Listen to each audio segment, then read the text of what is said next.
chamados à maturidade, formar o homem para formar o santo, de Dom Antônio Augusto Dias Duarte. Capítulo 4. A maturidade intelectual.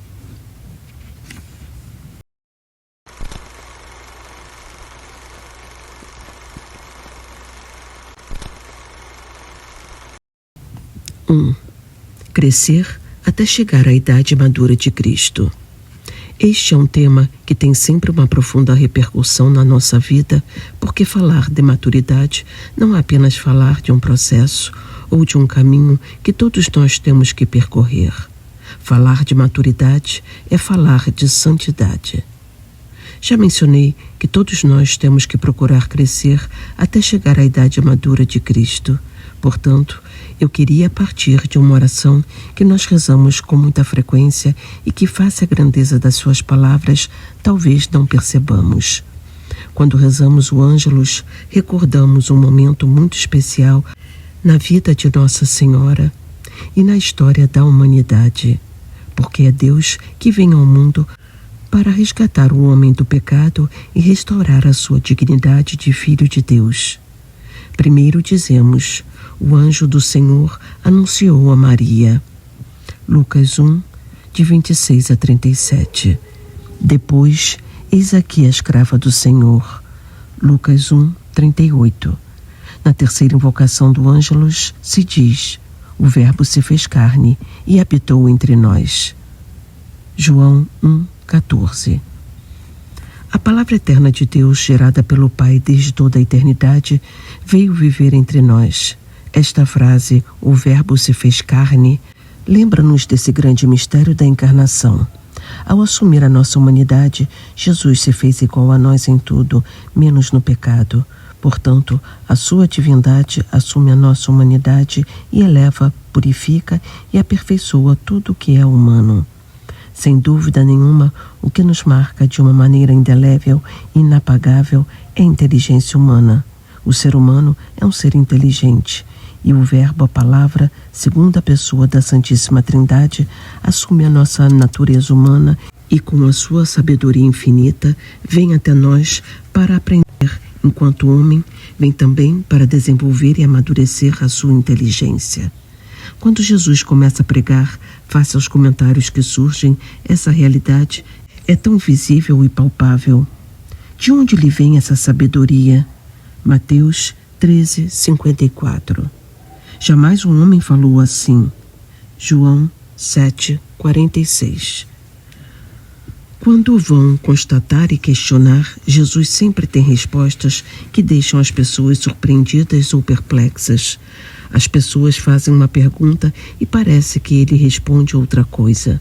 Na verdade, o que ele quer mostrar vem certamente da sua sabedoria divina, mas também é fruto de um aprendizado, de um crescimento, de um amadurecimento da sua inteligência humana. A palavra divina revelou-se através da humanidade. A sabedoria divina e a inteligência infinita de Deus revelaram-se através da inteligência humana. Temos que reconhecer que nessa simples frase do Ângelus, o Verbo se fez carne, João 1,14, há um roteiro a ser percorrido.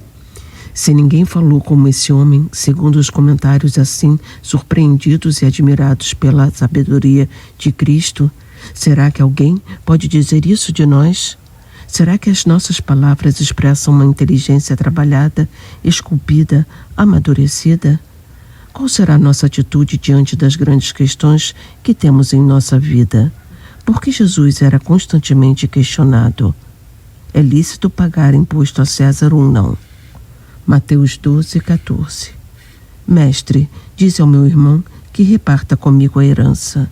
Lucas 12, 13. É lícito repudiar a própria mulher por qualquer motivo?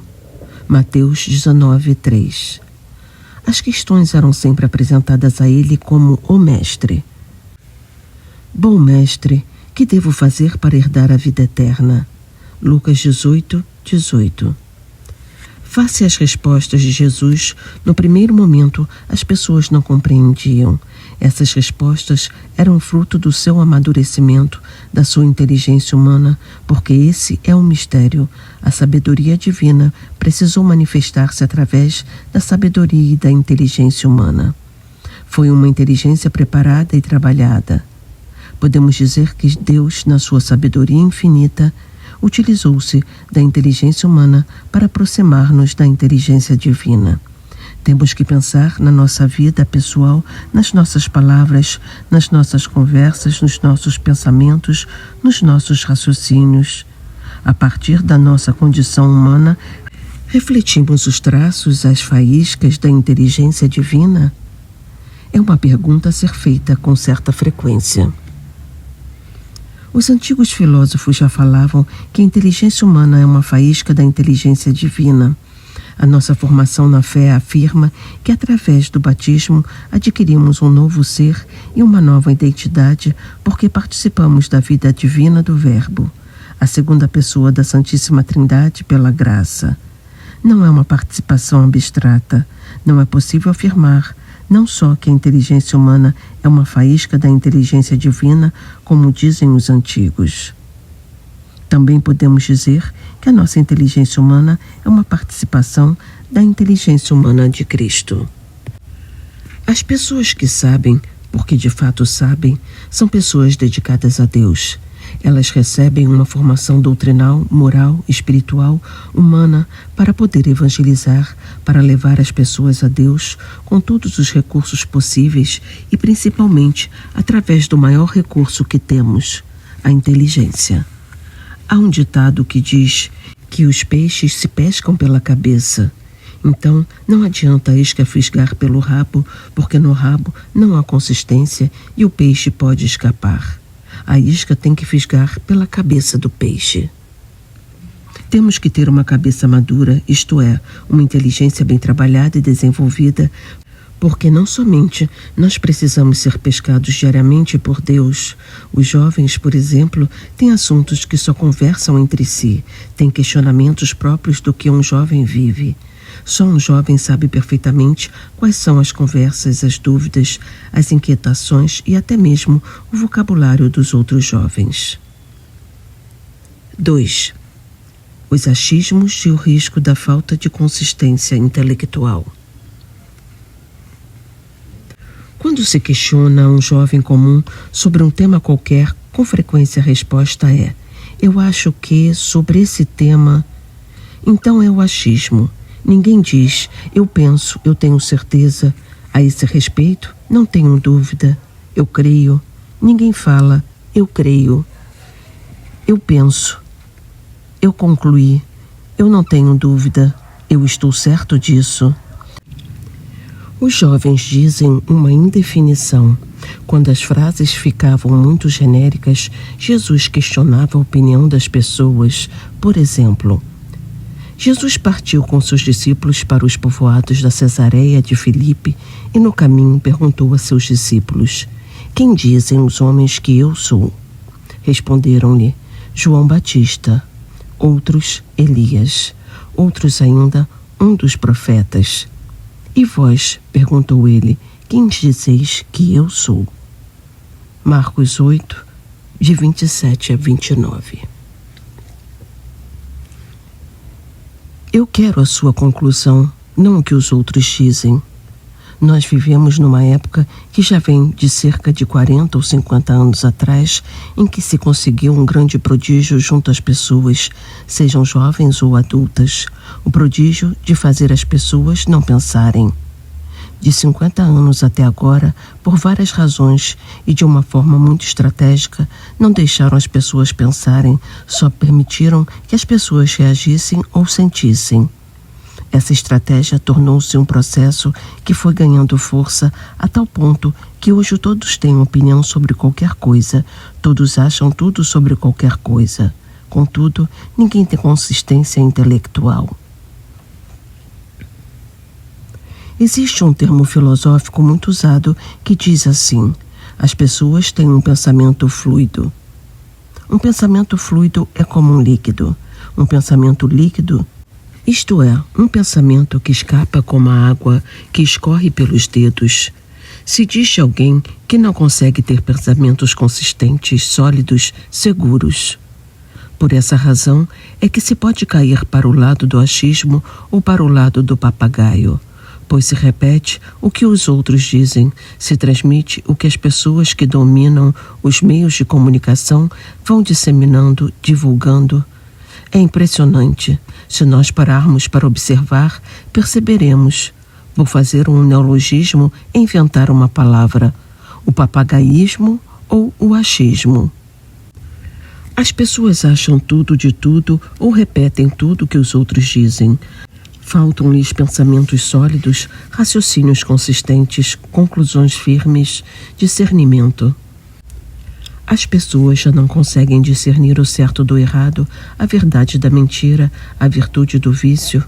Há alguns anos foi feita uma pesquisa mundial em discotecas e a pergunta realizada foi: por que você frequenta uma discoteca?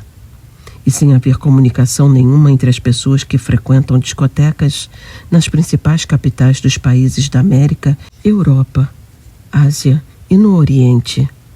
Poderíamos pensar: para me divertir, para ficar, para beber, para dançar. Mas a resposta unânime, a primeira e mais surpreendente resposta de todas foi: porque não precisamos pensar. Como podemos pensar com uma música em alto volume? Por isso digo que no Brasil, no Rio de Janeiro, em São Paulo ou em outros lugares, nos bailes com aquele ruído tão alto, não é possível pensar. Como se pode pensar com o álcool já circulando pelo corpo, a droga já saturando as células nervosas? Se perguntarmos: você quer fazer um retiro? A pessoa pode perguntar: para quê? Para pensar um pouco na sua vida. Não, eu não gosto de fazer filosofia. Filosofar é ser humano, pensar é ser humano. Não é fazer filosofia. Não vamos para uma faculdade de filosofia, vamos pensar sobre a vida a sós, em silêncio com Deus. Para conseguir que uma pessoa se decida por fazer um retiro, precisamos pôr muito joelho no chão, como costumam dizer. É necessário rezar muito e não só convidar, usando esse raciocínio pouco consistente. Vamos fazer um retiro. É bom, mas hoje em dia ninguém dá mais valor. Vamos fazer um retiro, você vai ficar lá com pessoas da sua idade. Vai ser muito legal. Se você não dá raciocínios e razões consistentes, as pessoas não querem nem pensar. Ninguém quer pensar sobre si próprio, sobre a sua origem, sobre o seu destino, sobre o sentido da sua vida. Ninguém quer pensar sobre Deus e seu chamado, porque nenhum de nós é uma nota solta dentro da sinfonia da criação. Todos temos uma vocação, todos temos que fazer um discernimento vocacional na vida. Mais cedo ou mais tarde, nós temos que fazer esse discernimento. E na hora de discernirmos a vocação, não adianta dizermos: eu acho que é essa a minha vocação. Diante de problemas vitais que todos nós temos que resolver, um dia seremos questionados. Senão, já seremos questionados no retiro. Um dia vou morrer. Eu já pensei sobre a minha morte? Eu já pensei sobre o término da minha vida? Não posso ser como aquela pessoa que foi ao velório e, diante de todo mundo ali presente, olhando para o defunto que estava no caixão, disse: hoje é ele, amanhã serão vocês. Ele se excluía, considerava-se mortal. Temos que pensar que a vida tem um término. É por isso que hoje as pessoas não gostam de velório. 3. Os discípulos de Cristo buscavam um mestre. O dom mais precioso da natureza humana que nos foi dado por Deus é a inteligência e a participação na inteligência divina que se fez homem, pelo qual pode-se dizer que o Verbo se fez carne. João 1,14. O verbo, a palavra, é a forma teológica para se referir à sabedoria de Deus e à inteligência de Deus. É por meio dessa inteligência pela qual um universo imenso, maravilhoso e perfeito foi criado, que cada homem pode penetrar um pouquinho com a sua inteligência e descobrir o segredo da natureza, ver quais são as leis ali existentes e, assim, cumprir com a sua missão de dominar sobre a terra. Tudo está nesse verbo que se fez carne. Nós participamos da inteligência de Cristo não só pela nossa natureza humana, mas pelo batismo. Por isso, não nos causa nenhuma surpresa que aquelas pessoas que se aproximam de Cristo começavam chamando-lhe de mestre. Não era mestre simplesmente como os rabinos eram mestres, pois as pessoas percebiam que nele havia uma inteligência superior à dos rabinos. Bom mestre, que devo fazer para herdar a vida eterna? Lucas 18:18. Nicodemos era um doutor da lei, isto é, ele tinha um conhecimento das Sagradas Escrituras. Rabi, sabemos que vens da parte de Deus como mestre, pois ninguém pode fazer os sinais que fazes se Deus não estiver com ele. João 3:2. Jesus respondeu: vós deveis nascer de novo. João 3:7. É preciso ter um outro pensamento. Não tenhamos medo de pensar. Não tenhamos medo de aprofundar o próprio conhecimento. Não tenhamos medo de aprofundar nos próprios acontecimentos da nossa vida pessoal. Não tenhamos medo de conhecer a vontade de Deus. Na Bíblia aparecem 365 vezes a frase não tenhais medo. Portanto, são 365 vezes que Deus nos ensina que para ser maduros intelectualmente, precisamos perder o medo de pensar sobre nós mesmos, sobre os acontecimentos da nossa vida e o que está acontecendo à nossa volta e pensar sobre o nosso destino. 4. Sinais para chegar a uma inteligência madura. Independentemente da idade que possua, uma pessoa intelectualmente madura é aquela que dedica tempo a conhecer-se. A frase dos antigos filósofos, conhece-te a ti mesmo, é a regra básica da inteligência, pois o que nos adianta conhecermos a física, a matemática, a biologia, a medicina, a astronomia e as demais ciências pelas quais podemos conhecer através do uso da nossa inteligência, se mesmo assim não tivermos uma inteligência madura. Podemos ser gênios, podemos ter feito 10 faculdades e conhecer muito bem todas essas verdades científicas, mas falta um ponto fundamental.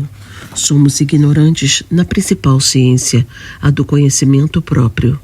Esse conhecimento próprio não é um conhecimento psicológico, não é um conhecimento simplesmente científico. Podemos conhecer muito bem o nosso corpo e desconhecer a nossa pessoa. 4.1. A busca da verdade. O primeiro sinal de maturidade intelectual é a busca da verdade. Quem eu sou? Não é como eu sou. Apesar dessa segunda pergunta também ter uma importância relativa, em alguns ambientes formativos se tem a impressão de que é mais importante conhecer-se psicologicamente, por exemplo, conhecer o temperamento de cada um de nós. Isso é interessante, mas não é importante. É importante sabermos qual é o nosso temperamento. Isso pode ajudar a nossa vida, os nossos relacionamentos. Entretanto, enquanto nós não aprofundarmos o conhecimento de quem somos, ainda estaremos nanicos. Seremos criancinhas, ainda não cresceremos. A fé amplia nossa inteligência e nos faz conhecer a principal identidade de cada um de nós. É um trabalho intelectual para pensar e refletir, para justamente ir ao fundo do nosso ser. Somos criaturas de Deus, isso é inegável. Exceto se algum de nós tem ainda um pensamento tão imaturo e tão louco de achar ser possível ter nascido por geração espontânea ou que seja capaz de formar a si próprio. Sou produto de uma série de reações químicas e biológicas que um dia formaram um ser humano sobre a face da Terra. Eu sou um elo da cadeia da espécie humana. Cada um de nós é uma criatura de Deus. Quando a nossa inteligência procura aprofundar a pergunta, quem sou eu? Ela vai chegando a uma conclusão. Sou uma criatura de Deus, criada à imagem e semelhança de Deus. Quer dizer que não tenho em mim mesmo a razão da minha existência. Então, quem eu sou? Um dom de Deus. Sou um dom de Deus para a humanidade. Se eu não existisse, e esse não é um pensamento orgulhoso, é um pensamento muito humilde, consistente e sólido, a humanidade estaria incompleta. Se eu não trouxesse em mim uma pequena imagem, haveria um buraco negro na criação. Não sou o dono de mim mesmo, mas sou um dom único. Se eu não existisse, a humanidade ficaria incompleta. Um dia nós começamos a existir. Foi papai e mamãe. Sim, foi papai e mamãe que me deram a vida. Mas foi pela condição de Deus que decidiu me criar como uma alma única e me tornou uma pessoa única, sem outra semelhante ou igual. Sou uma pessoa insubstituível. Este pensamento não foi injetado na história da cultura humana. É um pensamento conclusivo, não de achismo nem de papagaísmo, mas é uma conclusão certa.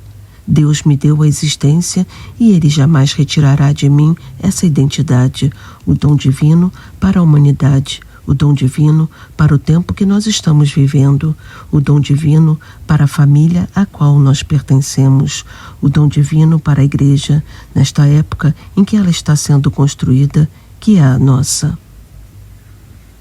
Somos um dom de Deus e por isso se festeja o aniversário de nascimento. Festejamos a idade? Não. A partir de um certo momento, não queremos mais festejar a idade. Então, o que festejamos sempre, em toda e qualquer época da vida? Esse dom, um dom desmerecido, um dom do qual não somos donos. Essa é uma verdade madura. Quem sou eu? Um dom. Segundo o pensamento maduro, um dom do qual não somos donos. Recordamos aquela passagem da parábola do Evangelho. Um homem rico tinha um administrador que foi denunciado por dissipar os seus bens. Mandou chamá-lo e disse-lhe: "Que é isso que ouço de ti? Presta contas da tua administração." Lucas 16, de 1 a 8.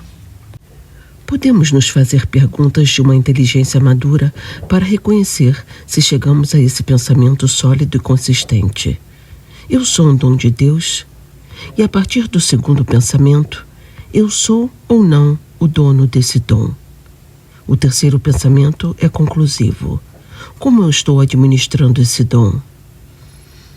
Reconhecer como estamos utilizando a nossa vida com todos os valores que Deus nos concedeu para sermos humanos, sermos um dom único, inigualável, valorosíssimo, é o primeiro passo para chegarmos a ser pessoas maduras de cabeça e de inteligência. Quem sou eu? Quem não chega a essa pergunta fica apenas no como sou eu. Normalmente as pessoas gostam de falar como elas são ou o que fazem. Raramente gostam de falar o que elas são. Somos um dom que Deus quis enriquecer também de forma desmerecida da nossa parte. Além disso, quis nos enriquecer com outro dom preciosíssimo recebido no batismo, adotando-nos como filhos e filhas dele. Então, Deus quis que essa criatura que nós somos fosse levada à intimidade com o próprio Criador e com o seu Filho, pela participação na filiação do seu eterno Filho por obra do Espírito Santo. Essa compreensão nos faz entrar em outra realidade. Sou um dom, mas pelo batismo sou, sobretudo, um filho, uma filha. Num congresso latino-americano sobre a família realizado no Panamá em 2014, no mesmo local onde aconteceu a Jornada Mundial da Juventude 2019, a missa final foi celebrada pelo arcebispo da cidade do Panamá. O evangelho proporcionava que ele fizesse a homilia sobre a fé cristã. Após a introdução da homilia, num determinado momento ele perguntou: "Vocês têm fé? Vocês acreditam mesmo?" E as pessoas responderam: "Sim, acreditamos." A homilia começou a ser dialogada. "Vocês acreditam que são filhos de Deus?" Eles responderam: "Sim, acreditamos." Ele fez uma pergunta que deixou a maioria das pessoas envergonhadas. Estavam presentes mais ou menos 300 pessoas. Ah, vocês acreditam que são filhos de Deus? Então, quem se lembra do dia do batismo? 3 pessoas responderam. A pergunta seguinte que ele fez foi: quem festeja o aniversário do dia do batismo? Certa vez, um senhor foi batizado aos 80 anos. Depois de 3 anos, festejaram o seu aniversário de 83º ano de vida e ele falou: não, eu não tenho 83 anos, eu tenho 3 anos. Já é a conclusão de um pensamento maduro. É um raciocínio de uma pessoa madura. Ele sabe que não é somente um dom de Deus, pois aí sim teria 83 anos e 9 meses desde o momento que foi concebido. Mas ele tinha um pensamento mais maduro ainda. Eu tenho a idade de Cristo. Cristo é o mesmo ontem, hoje e sempre. Então, uma conclusão madura, sólida e consistente é: eu sou um dom de Deus, mas também sou filho de Deus e, portanto, eu sou sempre. Se eu sou filho de Deus e participo da mesma filiação de Cristo, que é o mesmo ontem, hoje e sempre, a conclusão madura e segura não é uma ficção, é que eu sou sempre jovem. Não importa a idade, o que importa é a maturidade. E a minha maturidade intelectual me faz ter a certeza de que sou filho de Deus pelo batismo, por obra do Espírito Santo. O Pai me adotou como seu filho e participo da mesma filiação de Cristo. Então, as conclusões práticas dessa inteligência madura são: se eu sou sempre jovem, estou sempre me renovando, estou sempre me convertendo. Portanto, começam aqui as conclusões de uma inteligência madura e que partiu do seguinte ponto: quem eu sou.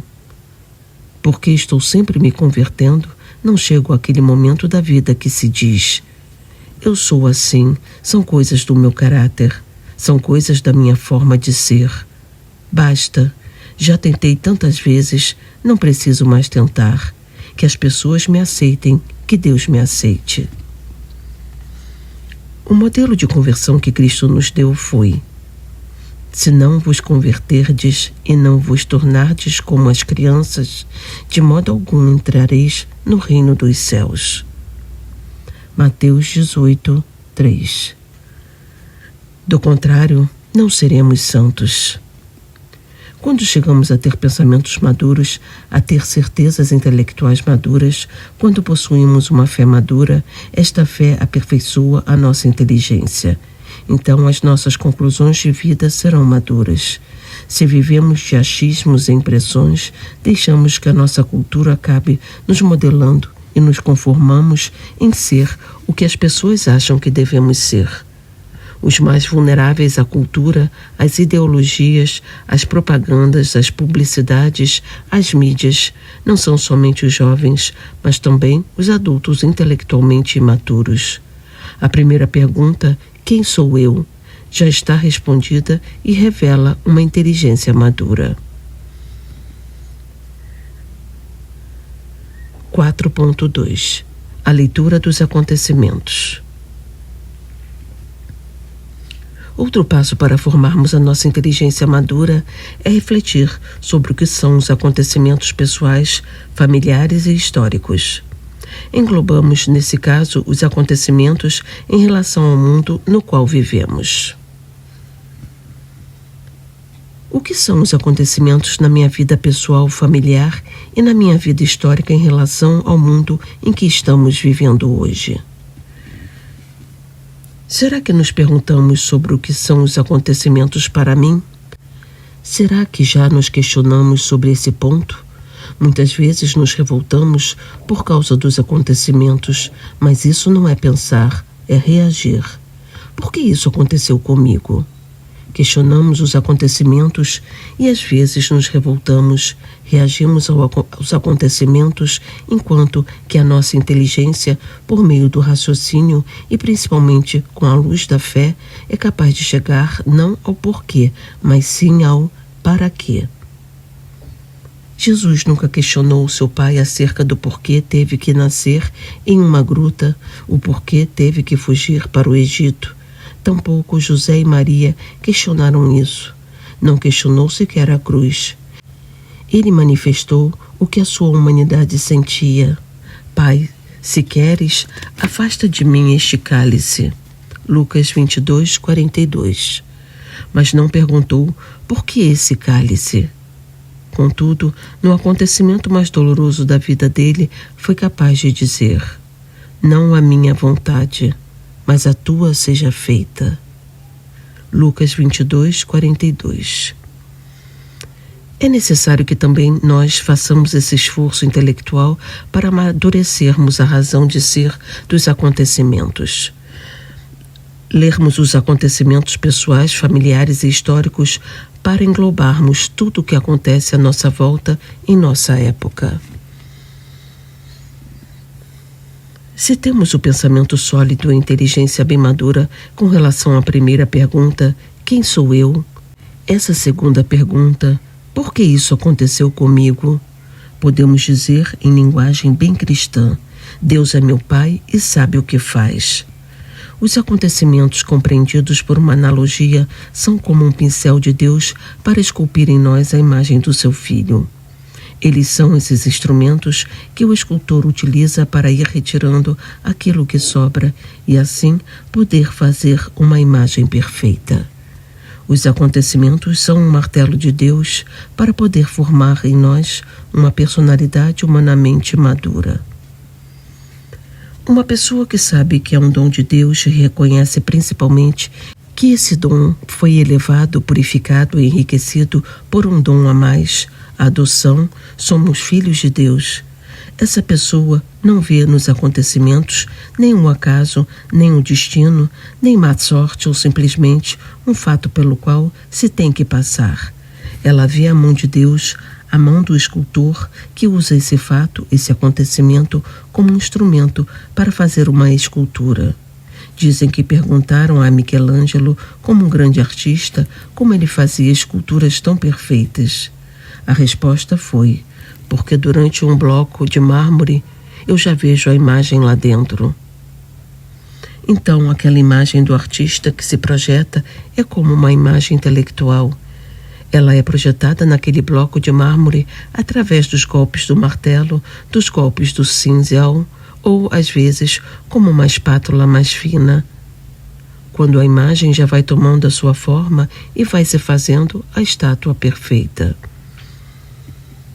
Quando Michelangelo esculpiu a estátua de Moisés, que está em uma das igrejas de Roma, ela era tão perfeita que o artista pegou o martelo e deu-lhe uma batida no joelho, dizendo: parla, que quer dizer fala. É como essa imagem perfeita que Deus vai esculpindo em nós através da base dos acontecimentos, dos fatos da vida. Uma pessoa inteligente, isto é, madura na sua inteligência, nunca fica perguntando por quê. Por que isso aconteceu comigo? Ela vai sempre procurando ver que Deus está esculpindo aquele dom, aquela pedra preciosa que é cada um de nós. Ele quer fazer de cada um de nós uma joia para embelezar a humanidade e que seja útil para a sociedade e para a igreja. Os imaturos, por sua vez, não querem nem pensar sobre o que está acontecendo, sobre a sua vida pessoal ou sobre o que está à sua volta. Eles se utilizam dos mais diversos artifícios para não pensarem no sentido dos acontecimentos. Esses artifícios vão desde os que não são lícitos, como o caminho dos vícios, até as coisas lícitas, quando são utilizadas como se fossem uma droga, como se fosse o álcool, por exemplo, o trabalho para o ativista. A pessoa cai no ativismo para não pensar no que está acontecendo na sua vida. Não há só drogas, álcool e vícios que afetam o corpo. Há também drogas, álcool e vícios que afetam a inteligência. O ativismo e o entretenimento são até uma coisa boa quando buscamos verdadeiramente o seu sentido. Mas não é o que acontece quando as pessoas vão à discoteca para não pensar. As pessoas podem mergulhar ou num ativismo de trabalho ou numa diversão que ultrapassa os limites do razoável. O vício atual para as pessoas não pensarem nos acontecimentos, ou seja, a fuga dos nossos dias, é navegar na internet. Se busca ter muitas informações, mas não se quer formar a cabeça. Nós temos que saber pensar sobre os acontecimentos. Nenhum de nós está aqui por acaso. Na lógica do pensamento de Deus, nenhum dos acontecimentos é um verso solto. Deus tem um projeto e permite certos acontecimentos que não gostaria que acontecessem. Mas também pode diretamente querer outros acontecimentos, ou seja, Deus deseja que aconteçam porque Ele tem um projeto de vida para cada um de nós. É bom termos essa maturidade intelectual para entendermos os acontecimentos, caso contrário, não compreenderemos certas situações pessoais, familiares e históricas. Uma pessoa muito madura não é uma pessoa conformista, não é uma pessoa fugitiva da realidade, mas uma pessoa que está bem metida na realidade. Ela sabe que, face aos acontecimentos, Deus tem um sentido, sejam eles acontecimentos permitidos ou diretamente queridos. Uma pessoa madura, quando não entende os acontecimentos, ao invés de se revoltar e fugir para diversas drogas e vícios, pode dizer uma frase de 3 palavras: Deus sabe mais. Portanto, faça-se em mim, Lucas 1,38, segundo esse acontecimento. Talvez, em 90% dos acontecimentos da nossa vida, não compreendemos o que está acontecendo, mas Deus sabe mais. É muito importante estudarmos a história da Igreja e a história da humanidade, porém escrito por bons escritores, não por esses que ficam reinventando e reescrevendo a história. Quando se estuda a história da Igreja, encontramos os mais díspares acontecimentos. Nós rezamos na terceira frase da invocação do Ângelus, o Verbo se fez carne, João 1,14. Um aspecto interessante dessa oração é a sua origem. Um papa chamado Alexandre VI, no final do século XIV, quis internacionalizar o que se rezava às 6, 12 e às 18 horas, pelos camponeses franceses que paravam seu trabalho para lembrarem-se de Nossa Senhora, em particular do acontecimento mais importante e decisivo para a história da humanidade, que foi a Anunciação.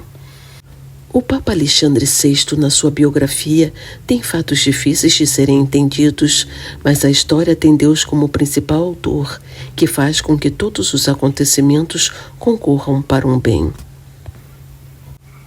Há tantos acontecimentos dos quais Deus se serve para melhorar o mundo. Isso também tem repercussões para a nossa história pessoal, que nenhuma de nós se sinta vítima dos acontecimentos. Eu sou uma vítima da sociedade atual, eu sou uma vítima da minha família, eu sou uma vítima da minha história pessoal. Coitadinho de mim. Tenhamos uma inteligência mais madura. A providência de Deus atua através dos acontecimentos para forjar em nós a santidade e para realizar na história a aplicação da redenção. 4.3. Buscar o sentido da existência, a vocação. Há um terceiro ponto que mostra uma inteligência madura, sólida e consistente que vai servir não somente para a vida pessoal, mas para dar respostas a muitas pessoas que questionam as mais diversas dimensões da sua vida. Qual é o meu destino na vida? Qual a minha vocação? É preciso ter também essa maturidade intelectual e com coragem pessoal questionar-me sobre o meu destino na Terra. Por que eu existo? Qual é a minha razão de ser? Qual o sentido da minha vida? O que é o caminho, a verdade e a vida da minha existência temporal? É um ato intelectual corajoso. Por isso, sempre quando reconhecemos dentro de nós sinais de Deus, coincidências de Deus que no fundo são providências, temos que pensar que é um momento no qual Deus está começando a nos ajudar, fazendo-nos pensar no nosso destino, na razão da nossa existência. São João Paulo II esteve no Brasil pela primeira vez em 1980, quando se encontrou com muitos religiosos, religiosas e sacerdotes em Porto Alegre. Na ocasião, ele falou da vocação. E tem uma frase maravilhosa: o mesmo Deus que ama é o mesmo Deus que chama. Deus nos criou por amor, nos adotou por amor, e todos os acontecimentos da nossa vida são manifestações do amor de Deus. Chegará um momento que começarão a aparecer os sinais da vocação. Deus começa a fazer com que os acontecimentos se afunilem para aquele momento em que cada pessoa pode encontrar a razão da sua existência. Nenhum ser humano é uma estrela cadente que simplesmente faz uma trajetória e depois cai e fica destruída para sempre. Deus criou cada pessoa porque Ele ama. E o mesmo Deus que ama é o mesmo Deus que chama. Ele chama para que aquela pessoa seja, como referia inicialmente, um dom precioso para a humanidade, para a igreja, para a sociedade e para o tempo que se está vivendo. E esse dom se expressa de uma maneira mais atenta quando pensamos e procuramos a vocação. Porque a vocação é divina, mas temos que estar com a nossa inteligência inquieta. Criaste-me, Senhor, para ti, e meu coração está inquieto enquanto não descansar em ti. Santo Agostinho, Confissões, livro 1. Este outro fato posso relatar porque ouvi diretamente dele e depois vi nas biografias de São José Maria Escrivá sobre o acontecimento que despertou nele a vocação sacerdotal. Ele queria ser arquiteto e realizar a sua vida, casar-se. Numa noite fria, era início de janeiro, aos 16 anos, ele olhou pela janela, a neve caindo, e viu as pegadas de um pé nu na neve. Ele falou: quem é essa pessoa que no frio da noite caminha descalça pela neve? Ele saiu de casa e viu, no fim da rua, um religioso, um carmelita. Foi atrás do carmelita para perguntar: por que o senhor vive assim? Por que o senhor, nessa noite fria, anda descalço? O religioso foi falando de vocação. Nesse momento, o santo dizia: Deus entrou na minha vida e mudou todos os meus planos. Por isso, uma das biografias escritas sobre São José Maria Escrivá é intitulada Pegadas na Neve. Uma pessoa que vivia uma vocação conforme os planos de Deus despertou a vocação num jovem de 16 anos que já tinha tudo, pois todo o seu pensamento, a sua inteligência estava voltada para um projeto de vida pessoal. Ser arquiteto, casar-se, ajudar seu pai, que havia sofrido uns dias antes um acontecimento. Outros acontecimentos ele também não entendeu, mas Deus estava preparando-o para ser um homem que fundaria uma instituição dentro da igreja, que tem um papel dentro do mundo atual e pelos séculos vindouros. Uma inteligência madura é atenta aos sinais de Deus, logicamente com a ajuda do Espírito Santo. Então surge a palavra temor, isto é, temer Deus que passa e não volta mais, pois Ele vai preparando todos os acontecimentos da nossa vida para chegar ao momento de começar a dar sinais. Temos que começar a pensar nos sinais da vocação. Dediquemos tempo intelectual a conversar com Deus, a aprofundar e a discernir. A palavra mais expressiva de uma inteligência madura é nesse terceiro aspecto, o discernimento. Uma inteligência madura que quer interpretar os sinais de Deus, que quer aprofundar no sentido da sua vida, que quer encontrar sua vocação, que é uma graça de Deus. Nós não a merecemos, mas um dia ela nos pega na esquina. Há pessoas que falam conforme os achismos atuais. Eu nem quero pensar nesse Deus porque vai complicar minha vida, vai tirar a minha liberdade. Precisamos tirar da cabeça, da nossa inteligência, a ideia infantil da novela cor-de-rosa, a nossa novela cor-de-rosa ou a novela cor-de-rosa dos nossos pais. É um pensamento, uma inteligência muito imatura, um pensamento infantil. A minha vida vai ser assim e assado. Vou fazer isso, penso fazer aquilo, essa profissão, esse trabalho, essa família, nessa cidade, nesse país. Aí vem Deus e, como as pessoas dizem, bagunça tudo e coloca tudo no liquidificador. Ele muda tudo e sai um suco maravilhoso. As nossas novelas cor-de-rosa ou as novelas cor-de-rosa dos nossos pais. Aos pais temos que ter obediência e muito amor. Eles são colaboradores de Deus e souberam, desde o início da sua vocação matrimonial, que os filhos são de Deus e vão respeitar a vocação. Contudo, todo pai tem um sonho, toda mãe tem um sonho em relação aos seus filhos. E às vezes, de uma maneira muito sutil, vão nos colocando nesses seus sonhos. Os pais nem desconfiam dos sonhos de Deus.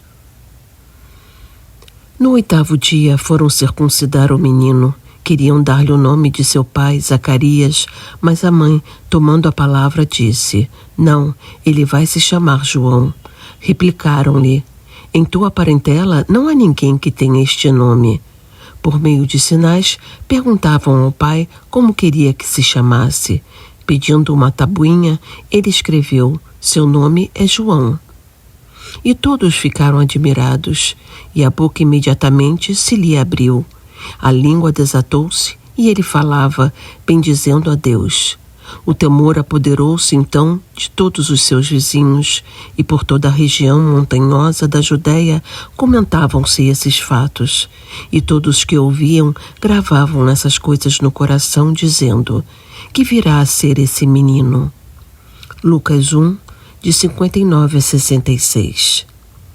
Nem nossos pais, nem nossos avós, nem nossos bisavós, nem cada um de nós, em determinado momento da nossa vida, poderá responder a essa pergunta. Quem será essa criança? Quem será esse adolescente? Quem será essa mulher? Quem será esse homem? Chega um momento para a pessoa que quer ter uma inteligência madura e que, por isso, está buscando ter essa qualidade de inteligência que é o discernimento. O discernimento é adquirido através de 2 momentos preciosos na nossa vida: a oração e a formação. É na oração e na formação que o Senhor vai dando os sinais dos seus sonhos, que são muito melhores que os nossos e os dos nossos pais, avós, amigos ou de quem for. Portanto, maturidade intelectual não se adquire apenas com os estudos científicos. Podemos ser gênios, mas ainda podemos ser muito infantis intelectualmente. Só pensar no que gostamos, só achar o que todos acham, ou não usar o mais nobre dom e capacidade que Deus nos deu, que é sermos inteligentes. Ninguém se chateia se chegamos a uma pessoa e falamos: "Você é muito orgulhosa, tem que ser mais humilde." É verdade, você tem razão, eu tenho que ser mais humilde, eu reconheço o meu orgulho. Você tem que ser menos preguiçosa, tem que trabalhar mais, levantar na hora. O Senhor tem razão. Entretanto, ninguém gosta que alguém lhe diga: "Você é muito burro." Ninguém gosta disso porque nos achamos muito inteligentes, mas o importante não é ser inteligente culturalmente ou cientificamente. O importante é ser inteligente de uma forma madura. E quem não busca? Quem sou eu? Qual o porquê dos acontecimentos? E qual a minha vocação, meu sentido da vida, o meu caminho, a minha verdade, a minha vida? Ter ainda que percorrer um bom pedaço da vida, pois a vocação se identifica com o próprio ser, com a própria vida. Por isso, encarar-se com Deus na oração, estar atento à formação. São momentos em que Deus, através do Espírito Santo, vai nos dando o discernimento, o dom do conselho, um dos 7 dons do Espírito. O próprio Espírito Santo exerce esse dom. Existem pessoas que na formação coletiva e na formação individual, na direção espiritual, têm que pedir muito a Deus o dom do conselho, porque tem diante de si pessoas com um destino, uma vocação, uma identidade, com acontecimentos. Na formação coletiva ou na individual, vamos ouvindo a voz de Deus. Até a próxima leitura. Um abraço a todos.